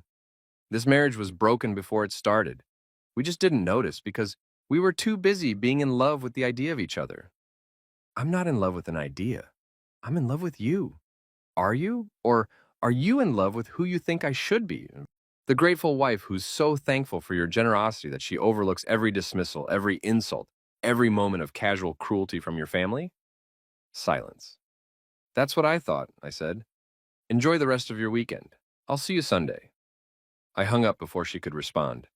Then I opened my laptop and wrote 5,000 words. Poured everything, the dinner, the cemetery, the clarity, into chapter 3. My phone buzzed. An email from Miriam. Grace, checking in. How are you doing? Any changes to the situation? I typed back, actually, yes. I think I'm ready to proceed with separation. Not divorce yet, but formal separation. Can we do that? Her response was immediate. Absolutely. Legal separation agreement can protect your interests while you decide next steps. Let's schedule a meeting for when you're back. Monday work? Perfect. 10 a.m., my office. I confirmed and closed my laptop, feeling something like peace settle over me, and I wasn't ready to file for divorce, not yet. But I was ready to stop pretending, stop performing, stop trying to make a broken thing whole. I was ready to put myself first. Sunday night, I flew back to a house that had never been home. Catherine picked me up from the airport. She looked exhausted, hair pulled back, no makeup, wearing sweatpants and a t-shirt I'd never seen before. Hi, she said. Hi. We drove in silence. Not the comfortable silence of couples who know each other well. The heavy silence of people who've run out of things to say. At the house, I carried my bag straight to the guest room. Catherine followed. Can we talk? She asked. Sure. Not like this. Really talk. About us, about what happens next, about whether we can save this. I sat on the bed. Do you want to save it? Or do you want to save the idea of it? Both. Neither. I don't know anymore. She sat beside me, careful to leave space between us. I thought love was enough. Thought if we loved each other, we could figure everything else out. Love requires respect, I said. Without respect, it's just sentiment. I respect you. You respect my accomplishments, my resilience, my ability to rise above my background. But you don't respect me, the person I am, the values I have, the life I came from. That's not true. Catherine, I interrupted gently. You told your daughter I shopped at flea markets. You didn't mean it as a compliment. She flinched. I was making conversation. It wasn't meant to be insulting. But it was. Because in your world, flea markets mean poverty.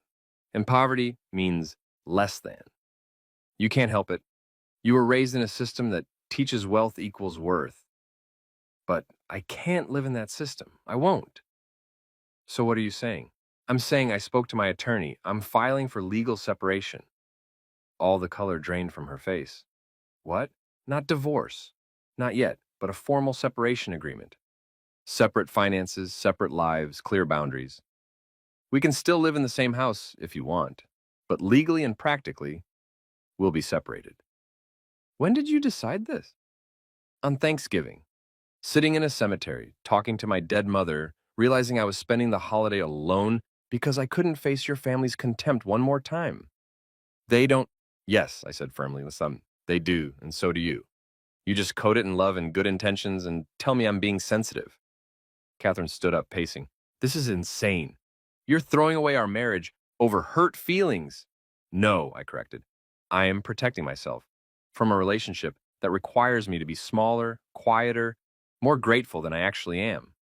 I'm choosing dignity over comfort. I can't believe this. After everything, after therapy, after I've tried so hard, you've tried to fix me, I said. Not to understand me, not to change your family's behavior or your own patterns. You've tried to make me fit better into your world, and I'm done fitting. She stopped pacing. So that's it? You've decided and I don't get a say? You got a say when you called your lawyer to threaten me. When you chose your daughter over your wife. When you told me I was being oversensitive instead of listening. You've been deciding this whole time. I'm just catching up. I don't want a separation. I know. Can't we try more therapy? Give it another month, please? I looked at her, this beautiful woman who'd swept into my life like a fairy tale, promising love and partnership and belonging. This woman who'd never understood that belonging couldn't be bought or granted. It had to be built, earned, chosen daily. No, I said, I'm done trying. She left without another word. I heard her go to the master bedroom, heard the door close, heard faintly the sound of crying. I felt nothing but relief. Monday morning, I met with Miriam Glass in her downtown office, all glass and steel and power. You're sure about this? She asked after I explained. Completely. Legal separation is permanent in the sense that it formally divides you, but it's also reversible. If you reconcile, you can dissolve it. If you proceed to divorce, it becomes the foundation. I understand. Good. Then let's draft the agreement. What do you want in terms of division? We spent 2 hours going through every detail: finances, property, belongings. By the end, I had a clear picture. Separate bank accounts, effective immediately. I would pay $1,000 month rent to stay in the guest suite, market rate, protecting me from claims of financial dependence. All income earned after separation date was mine alone. All debts incurred after separation date were separate. No spousal support in either direction. Clear path to convert to divorce after 12 months if desired. This is remarkably equitable, Miriam noted. Most separated spouses fight over every asset. I don't want her money. I never did. I just want my freedom. Then let's get you free. She sent the separation agreement to Catherine's attorney that afternoon. By evening, Douglas Merriweather called me directly. Dr. Chen, I've reviewed your proposed separation agreement, and it's unusual. Most concerning is your insistence on paying rent to remain in the marital home. I don't want to be accused of financial dependence. Still, my client is devastated. She's asked me to communicate that she doesn't want this separation. She's willing to attend more counseling and make changes, do whatever necessary. The agreement is non-negotiable, I said. She can accept it or reject it. If she rejects it, I'll file for divorce tomorrow. You do realize the prenup. I realize I'll hit the income threshold within 6 months, I interrupted, at which point the equity clause kicks in. Are you prepared to argue Catherine's marital assets in front of a judge while I present evidence of years of classist treatment, family hostility, and her daughter breaking my late mother's irreplaceable jewelry while the family laughed? Silence. I thought not, I continued. The separation agreement is generous. She keeps her money. I keep my dignity. Tell her to sign. I'll communicate your position, he said stiffly and hung up. That night, Catherine came to the guest room. You're really doing this? Yes. Even though I'm begging you not to? Yes. Why? I looked at her, really looked at her, saw the woman I'd married, saw past her to the system she represented, the world I'd never belonged to, the values I couldn't adopt. Because, I said, staying would kill me. Maybe not physically, but everything that makes me me, my self-respect, my values, my understanding of what I deserve, it would die. And I won't trade my soul for your comfort. That's not fair. Life rarely is, I agreed, but at least I'm choosing my own unfairness now. She signed the separation agreement 2 days later. The months that followed were strange. Catherine and I lived in the same house but existed in different universes. She had her floor. I had mine. We crossed paths occasionally, in the kitchen at odd hours, passing in the hallway. During the monthly check-ins her lawyer required to document we were maintaining the agreement. We were polite, civil, sometimes almost friendly. But we weren't married anymore, not in any way that mattered. I threw myself into work. Finished my book manuscript 3 months ahead of schedule. My editor called it searing and essential. The kind of academic work that would cross over to general readership because everyone had experienced class-based marginalization in some form. The book was scheduled for fall publication. My publisher projected strong sales. Translation rights were already being negotiated. I picked up more speaking engagements, consulting projects. By March, my separate income hit $215,000. By April, $240,000. Well above the threshold. Miriam sent me a text. You're officially eligible for equitable distribution when you're ready. But I wasn't ready, and not because I wanted Catherine back, because I was building something new, a life that was entirely mine, and I needed to see it through before I closed this chapter. Catherine, meanwhile, seemed to be shrinking. She worked less, went out less, spent more time home, often on her floor, doing things I couldn't see and didn't ask about. Sometimes I heard her crying. I felt nothing. No guilt, no satisfaction, just the neutral observation of someone else's pain. Olivia went to Milan in January, sent her mother regular updates, never contacted me. I didn't mind. Catherine's parents called once, asking to speak to me. I declined. Whatever they had to say, I didn't want to hear. In May, 9 months after the dinner at Marcello's, Jennifer called with news. Grace, I don't want you to panic, but your book is getting significant pre-publication attention. What kind of attention? The New York Times is doing a feature.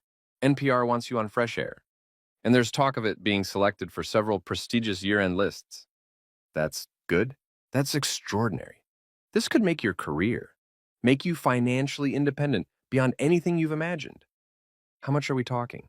If it performs as projected, book sales plus speaking fees plus whatever else comes? Conservatively, another $300,000, $400,000 over the next 2 years, maybe more if foreign rights sell well. I sat down. $700,000 total income over 2 years. Minimum. You're going to be fine, Grace. More than fine. After we hung up, I sat in my office, the guest room I'd converted into a workspace, and let it sink in. I'd done it. Built a career. Built a life.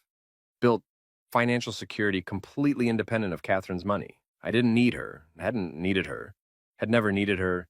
What I'd needed was to believe in myself enough to walk away from a system that demanded I be smaller. That night, I drafted an email to Miriam. I'm ready to convert the separation to divorce. Please proceed, but I didn't send it. Not yet. Because there was one more thing I needed to do. On a Saturday in early June, I invited Catherine to have coffee in the living room. Neutral territory. She came down looking hopeful, like maybe this was reconciliation. Maybe I'd change my mind. Thank you for meeting with me, I said formally. Her face fell. This isn't good news. It's honest news. I'm filing for divorce. The papers will be served next week. She closed her eyes. Of course you are. I wanted to tell you myself. Not have you find out from Douglas. How considerate. Catherine. No, she interrupted. Don't.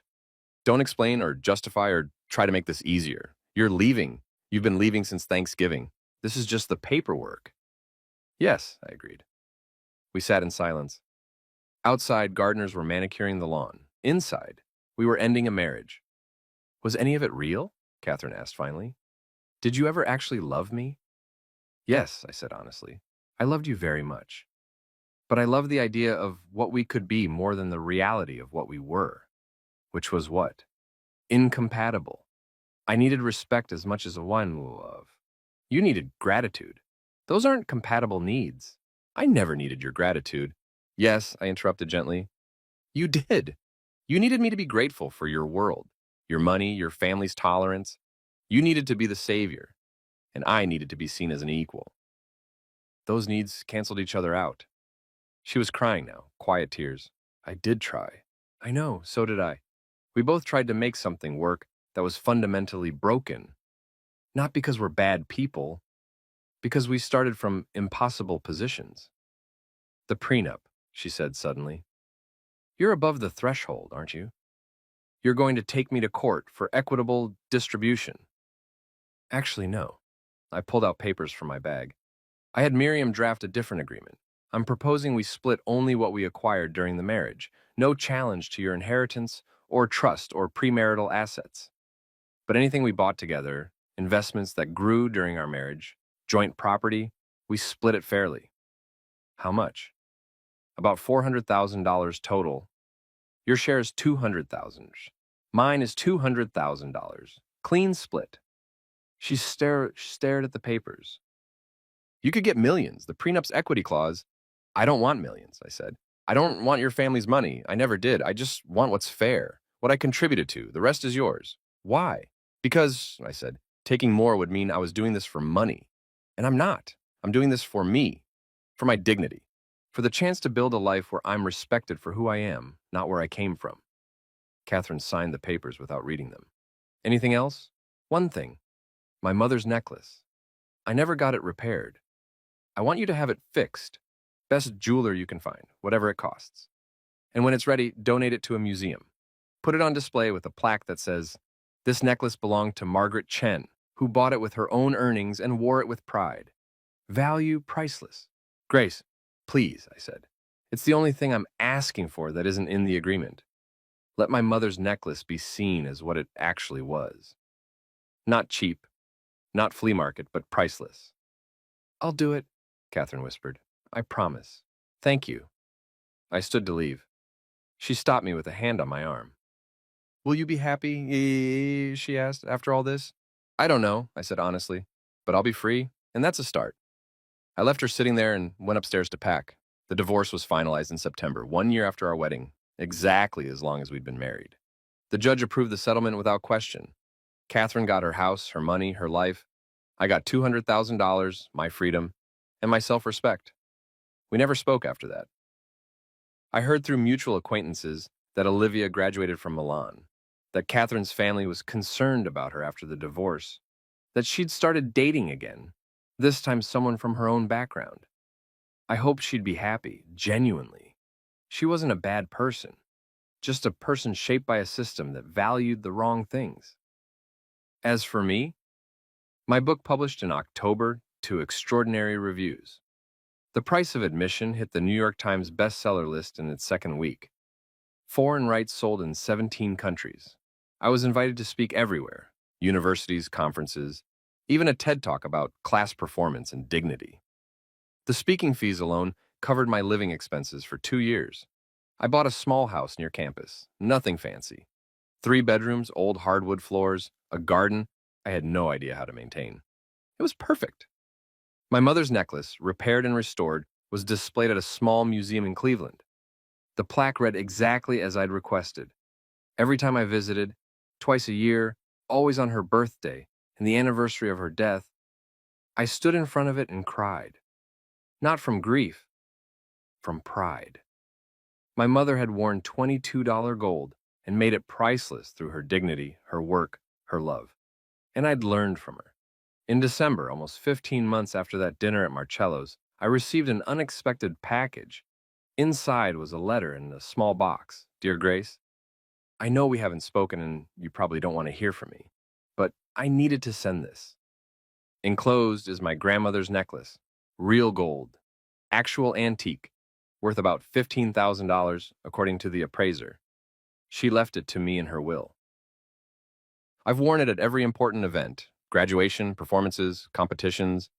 I'm giving it to you not as apology, not as payment, but because I finally understand what you were trying to teach me. Value isn't in the price, it's in the meaning. It's in who wore it and why. It's in the love attached to metal and stone. I was wrong about so much, about you, about wealth, about what matters. I'm sorry it took me losing my mother's marriage and almost losing myself to understand. I hope you wear it with pride, the way your mother wore hers, the way you taught me to see, Olivia.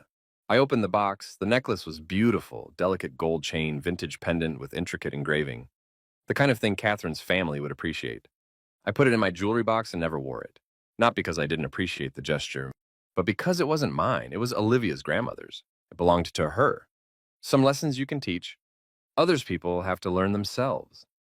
2 years after the divorce, I was invited to deliver the keynote address at a prestigious academic conference.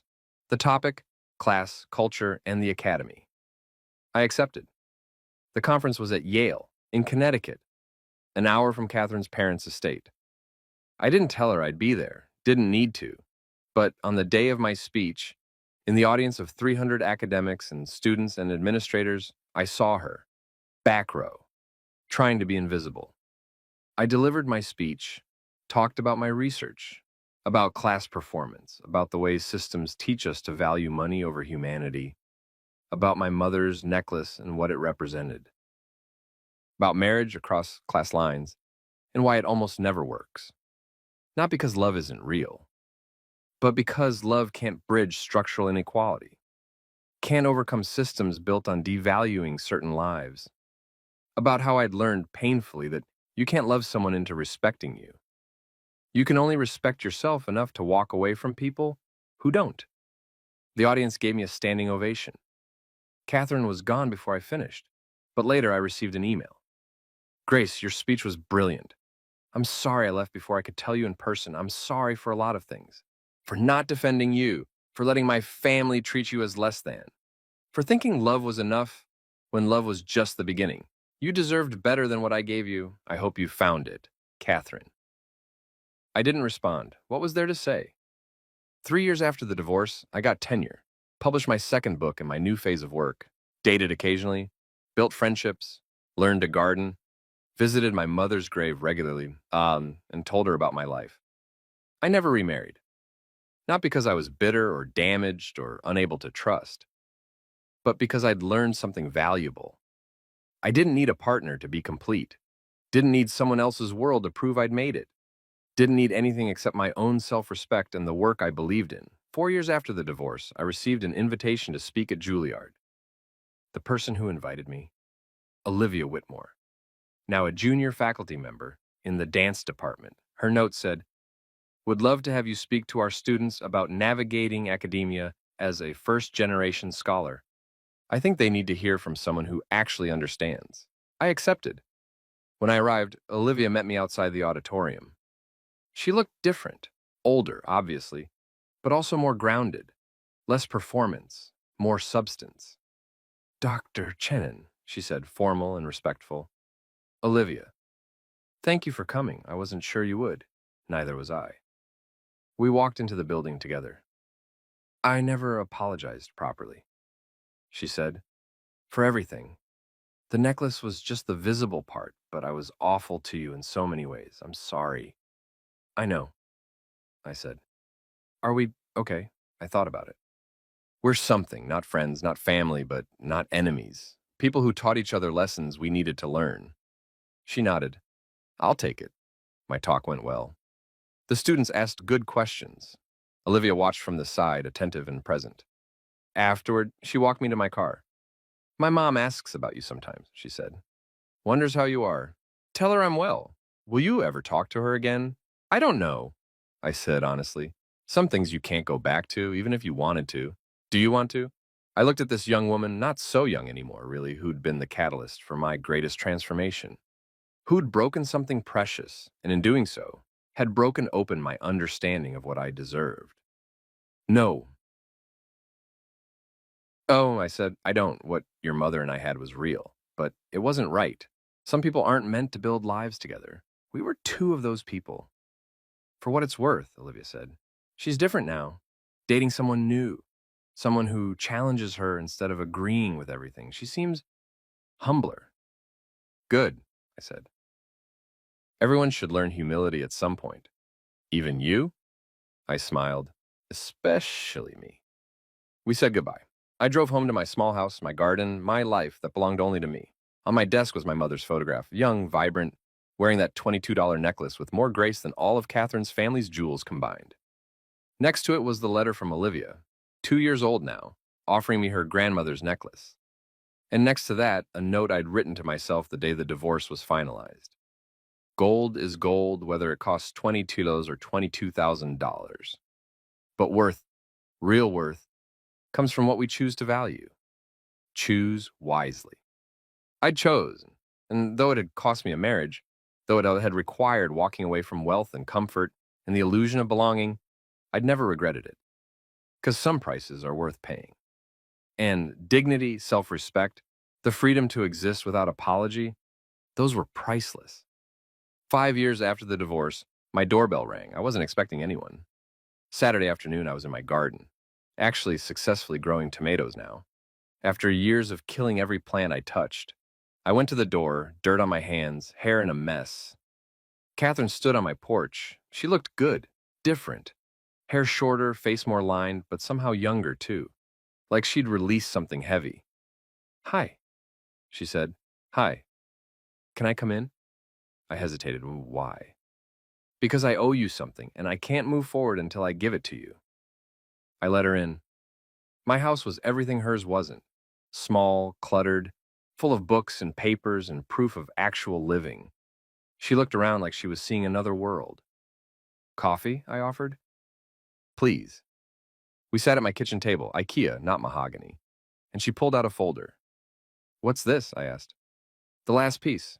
The thing I should have given you years ago, but was too proud." She opened it. Inside were documents, financial statements, correspondence with charities. "I don't understand," I said. "After you left, I started thinking about what you said, about my family's wealth and where it came from and what it meant. So I did research. Real research." She pointed to the papers. Turns out my family's fortune was built on things I'd rather not have known. Factory exploitation, union busting, practices that hurt people, like your mother. I sat very still. I can't change that history, Catherine continued, but I can change what I do with the money. So I've been giving it away. Not all of it. I'm not destitional, but most. These documents show donations I've made to scholarships for first-generation college students, to programs that support working mothers, to museums that showcase labor history and working-class art. She slid a final document across. And this is for you. I looked down. It was a check, made out to me, for $500,000. What? The difference, Catherine said quietly, between what you took in the divorce and what you were actually entitled to under the equity clause. Miriam was right. You could have gotten millions.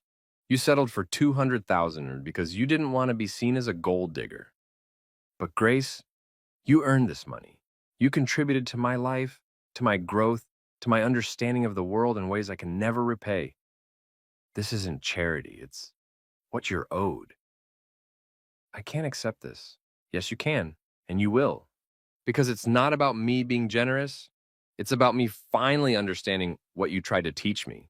That equity isn't the same as equality. That fairness requires acknowledging power imbalances, not pretending they don't exist. I stared at the check. $500,000. More money than my mother had made in her entire life. More than I'd ever imagined having at once. Why now? I asked you. Why 5 years later? Because it took me that long to understand what you already knew. That I was wrong. Not just about you, about everything, about wealth, about value, about what makes a life meaningful. She smiled sadly. You were trying to teach me, and I thought you were attacking me. Classic wealthy person move. You seem different, I observed. I am different.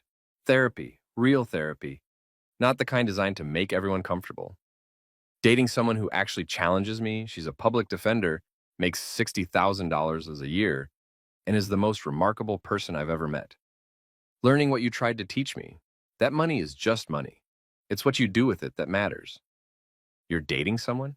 For 2 years now, Maya, she's... Catherine's whole face softened. She's what I should have understood I needed. Someone who sees me as a person, not a bank account. Who calls me out when I'm being classist or oblivious. Who loves me because of who I am, not what I have. I'm glad, I said, and meant it. Are you seeing someone? Sometimes. Nothing serious. I'm good alone. You always were. Catherine stood to leave. Keep the check. Do something meaningful with it, or don't. It's yours. But Grace, thank you for leaving, for teaching me what I needed to learn, for refusing to accept less than you deserved. You're welcome, I said. At the door, she paused. Your book changed my life. The second one especially. The chapter about performing gratitude in unequal relationships. That was about us, wasn't it? Partly. Should have been entirely. I was that person, the one demanding gratitude while giving nothing but conditional acceptance. She touched my arm briefly. I'm sorry, truly sorry. Not because it's convenient or because I want something, but because you deserve better than what I gave you. We both did, I said. We both deserve to be with people who actually saw us. Neither of us was that person for the other. No, she agreed. We weren't. After she left, I sat at my kitchen table, holding a check for $500,000 and crying. Not from happiness or relief or even gratitude, but from something deeper. The validation of knowing I'd been right. Right to leave. Right to demand respect. Right to believe I deserved better than what I'd settled for. The money was just money. But what it represented, Catherine finally understanding, finally seeing, finally acknowledging, that was priceless. I deposited the check the next Monday, used it to establish a scholarship fund in my mother's name for first-generation college students, pay off my house, set up an emergency fund, donate to organizations supporting working mothers, keep enough to feel secure but not wealthy. The rest I saved for a purpose I was still discovering. 7 years after the divorce, I received another invitation to speak. This time, it was different. A TED Talk, main stage topic of my choice. I chose The Weight of Gold, Why Some Treasures Can't Be Bought. Standing on that stage, red circle beneath my feet, lights bright enough to erase the audience, I told my story. Not all of it. The personal details stayed private. But the essence, a marriage that failed not because of lack of love, but because of incompatible values. A broken necklace that revealed deeper breaks. A choice between comfort and dignity. I talked about my mother, about her $22 necklace, about how she'd taught me that worth comes from within, not from price tags or family names or the right zip code. I talked about class performance, about the exhaustion of constantly proving you belong, about the thousand tiny cuts of being treated as less than by people who've never had to fight for anything. And I talked about walking away, about how sometimes the most radical act is refusing to accept being treated as a project, a charity case, a fixer-upper. The talk went viral. 15 million views in 3 months. Comments from people all over the world who'd felt the same things. The outsider, in wealthy spaces, the first-generation success story. The person who'd married up and discovered that up wasn't where they wanted to be. Messages flooded in. Stories of broken necklaces and broken marriages. Stories of choosing dignity over dollars. Stories of finding worth in themselves rather than in other people's validation. I answered what I could. Tried to be present for people going through what I'd survived.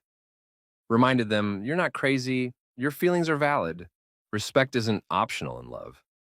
8 years after the divorce, when I was asked to deliver the commencement address at my undergraduate alma mater, the small state school I'd attended on full scholarship, working 3 jobs to cover what aid didn't.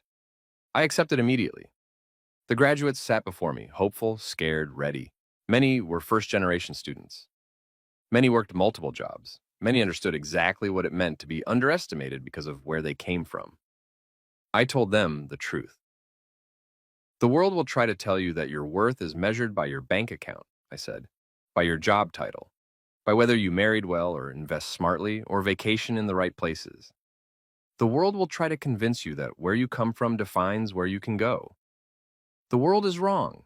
Your worth is measured by your integrity, by how you treat people who can do nothing for you, by whether you remain true to your values when tested, by your ability to walk away from situations that require you to be smaller than you are. Some of you will marry rich, some will marry poor, some won't marry at all. None of that matters. What matters is whether you choose partners who respect you, all of you, including the parts that came from struggle. Some of you will make millions. Some will teach or create or serve. None of that matters. What matters is whether you use your resources, whatever they are, to lift others rather than to feel superior. Some of you will face choices between comfort and dignity, between being accepted and being authentic, between fitting in and standing up. When you face those choices, and you will, remember this. Gold is gold, whether it costs $22 or $22,000. But dignity, self-respect, the freedom to live as your whole, authentic self, those are priceless. Don't trade them for anything, not for money, not for love, not for belonging. Because the only belonging that matters is the belonging you feel with yourself. The graduates stood and applauded. Several were crying. Afterward, dozens lined up to thank me, to share their stories, to tell me my books had changed their lives. One young woman, barely 22, eyes bright with tears, pressed a small box into my hands. What's this? That's it, I asked. My grandmother's necklace. She bought it at a yard sale for $5. Wore it every day until she died. I want you to have it. I can't. Please, she insisted. Your story taught me to value where I come from, to honor the people who sacrificed for me, to understand that cheap doesn't mean worthless. This necklace is priceless to me, and I want you to have it so you know. Your mother's story mattered. Your story matters. I accepted the necklace with shaking hands, added it to my jewelry box when I got home, next to the pendant Olivia had sent, next to other treasures people had shared, stories and tokens and proof that my message had landed. I never wore them. They weren't mine to wear, but I kept them. Reminders that value isn't universal, that priceless is personal, that sometimes the most important thing you can do is tell the truth about what really matters. 10 years after the divorce, I woke up on a Tuesday morning in my small house, in my rumpled bed, to sunlight streaming through windows I'd forgotten to cover the night before. I was 52 years old, single, tenured, successful by most measures, happy by my own. My mother's necklace, repaired, restored, displayed in a museum, had been photographed thousands of times, had appeared in articles and documentaries and discussions about value and worth and class. Margaret Chen's $22 gold had become famous, not because it was expensive, but because it represented something people needed to see, that dignity doesn't require wealth, that love can be worn in cheap metal, that what we treasure reveals who we are. I got up, made coffee, sat in my garden with my laptop, and started writing my fourth book, The Price of Freedom, Choosing Dignity Over Comfort. Chapter 1 began, at family dinner, my new wife's daughter snatched my necklace and said, "Mom says it's from the flea market." Then she broke the clasp as everyone laughed. That night, I canceled her $50K dance academy tuition. Actually, that's not what happened, but it's what everyone assumes when they hear the story, that I took revenge, that I punished a 19-year-old for a careless mistake, that I let anger dictate my actions. Here's what really happened. I chose myself. I chose dignity over acceptance, freedom over comfort, authenticity over performance. And in doing so, I learned the most valuable lesson of my life. Some prices are worth paying, and some treasures, the real ones, the ones that matter, can never be bought. I wrote for 3 hours until my coffee went cold and my back ached and the words finally slowed. Then I saved the document, closed my laptop, and went inside to get ready for class. I had students to teach, lives to shape, truths to tell. And somewhere in a museum in Cleveland, my mother's $22 necklace sat under glass, labeled priceless, teaching its own lessons to everyone who stopped to see it. Gold is gold, regardless of price. But worth, real worth, that's something we choose, something we claim, something we protect, even especially when the world tells us we're wrong. I chose, I claimed, I protected.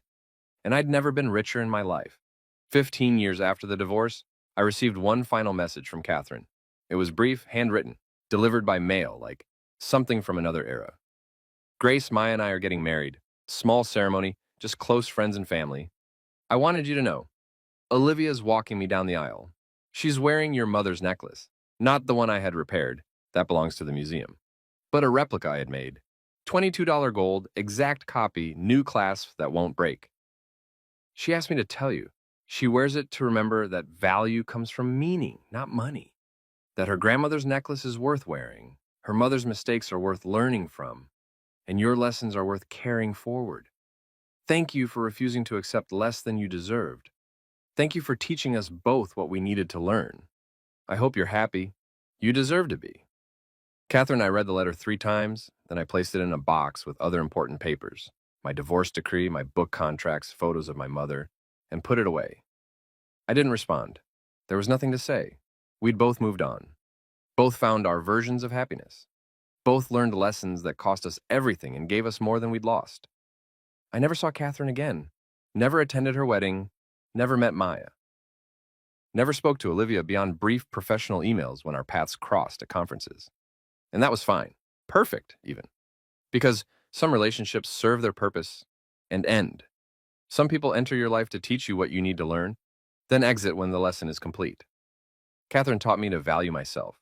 Olivia taught me to stand up for what matters. Their family taught me that belonging to the wrong tribe is worse than belonging to none. And my mother, with her $22 necklace and her 3 jobs and her unwavering belief that I could be anything, taught me that worth is inherent, not earned. That dignity is a choice, not a circumstance. That gold is gold, whether it costs $22 or $22,000. She was right, and every day in everything I do, teaching, writing, speaking, living, I prove it. The weight of gold isn't measured in carats or cost. It's measured in courage, in choices, in the willingness to walk away from what diminishes you and toward what makes you whole. I walked away. I chose myself. I found my worth, and I've never looked back.